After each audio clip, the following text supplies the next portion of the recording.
Yo, what's up bro, balik lagi bersama gua Yan. Sampurasun bro, gimana nih kabarnya nih? Thank you badak buat lu yang udah klik video ini. Di video kali ini gua akan menceritakan lagi salah satu bangunan bersejarah, salah satu bangunan peninggalan Belanda, dan salah satu bangunan angker lagi yang ada di Indonesia, yaitu Benteng Vastenburg. So tanpa lama-lama, tanpa banyak bacot, basa-basi, tek-tek bengek segala rupa intinya malah, kita langsung aja ke ceritanya. Benteng Vastenburg adalah benteng yang dibangun oleh kolonial Belanda pada tahun 1745 atas perintah Baron van Inhofe. Benteng ini terletak di kawasan Gladak, Kecamatan Pasar Kliwon di kota Solo. Bangunan ini dulunya difungsikan sebagai bagian dari pengawasan Belanda terhadap penguasa Surakarta, khususnya terhadap Keraton Surakarta.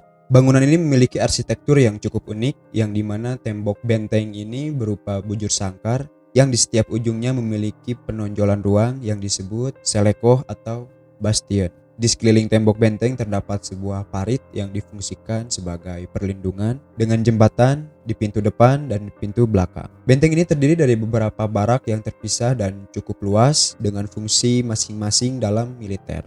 Dan di tengahnya terdapat lahan yang sangat luas yang difungsikan untuk beberapa kegiatan militer, persiapan pasukan, dan apel bendera. Pada masa penjajahan Belanda, Benteng Vastenburg ini berfungsi sebagai kamp tentara kolonial Belanda dan mampu menampung sampai 300 orang, termasuk gudang senjata dan mesiu. Dan setelah kemerdekaan pun, benteng ini masih digunakan atau masih difungsikan untuk kepentingan militer. Cuman bedanya kalau misalnya setelah kemerdekaan ini, TNI lah yang menggunakan benteng Vastenburg ini. TNI menggunakan benteng Vastenburg ini yaitu untuk sebagai markas TNI, mempertahankan kemerdekaan, tempat pelatihan keprajuritan, dan pusat Brigade Infanteri 6 untuk wilayah Karisidenan Surakarta dan sekitarnya pada tahun 1970 sampai 1980. Setelah tahun 1980, Benteng Vastenburg ini tidak digunakan lagi untuk kepentingan militer Indonesia. Benteng ini ditinggalkan dan dibiarkan begitu saja sampai tidak terawat. Barulah pada tahun 2014, Benteng Vastenburg ini dilakukan beberapa renovasi dan beberapa perbaikan, dan sekarang Benteng Vastenburg digunakan untuk beberapa acara musik atau beberapa acara festival. Gak banyak info yang bisa gua dapat tentang kisah kelam yang terjadi di Benteng Vastenburg ini.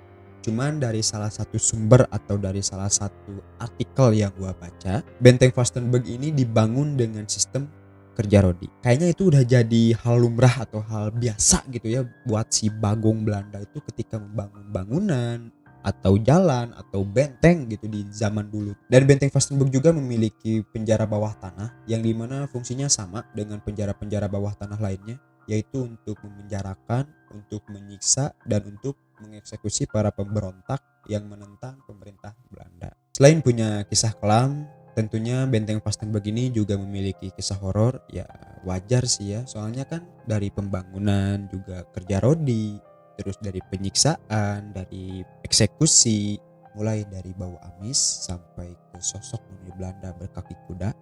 Berikut adalah ceritanya. Yang pertama, bau amis darah dan suara jeritan. Karena beberapa tragedi yang terjadi di penjara bawah tanah yang ada di Benteng Vastenburg ini, mulai dari penyekapan, penyiksaan, sampai eksekusi, gak heran kalau misalnya penjara bawah tanah yang ada di Benteng Vastenburg ini menjadi salah satu ruangan atau menjadi salah satu tempat angker yang ada di Benteng Vastenburg ini.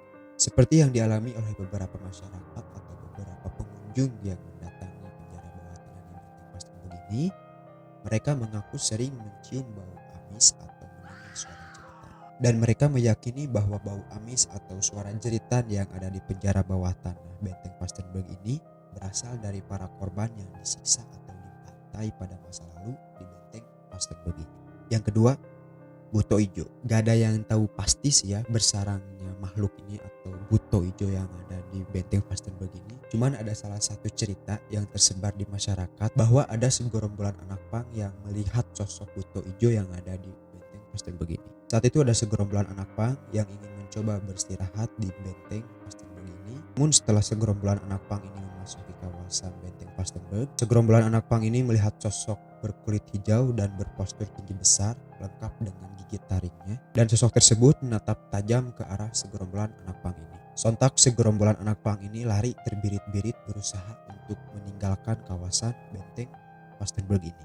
Dan segerombolan anak pang ini meyakini bahwa sosok tersebut adalah Buto Ijo, penunggu benteng Vastenburg. Yang ketiga, Noni Belanda berkaki kuda. Dari sekian banyak gangguan mistis atau gangguan horor atau keangkeran yang ada di benteng Vastenburg ini, ada salah satu sosok yang paling terkenal dan paling menyeramkan di kalangan masyarakat sekitar, yaitu sosok Noni Belanda berkaki kuda. Menurut kesaksian masyarakat, penampakan Noni Belanda berkaki kuda ini mempunyai wujud yang sangat menyeramkan, yang dimana kepala dan tubuhnya berbentuk manusia dengan penuh darah, sedangkan kakinya yaitu berbentuk kaki kuda. Sosok Noni Belanda berkaki kuda ini sering berjalan pincang mondar-mandir di depan bangunan benteng Vastenburg. Oke, itulah sejarah, kisah kelam, dan beberapa kejadian horor atau kejadian angker yang ada di benteng Vastenburg ini. Sorry kalau misalnya dari ceritanya kurang lengkap atau misalnya ada yang salah, tolong koreksi gua. Segitu aja buat video kali ini. Gua Ian, Cilau.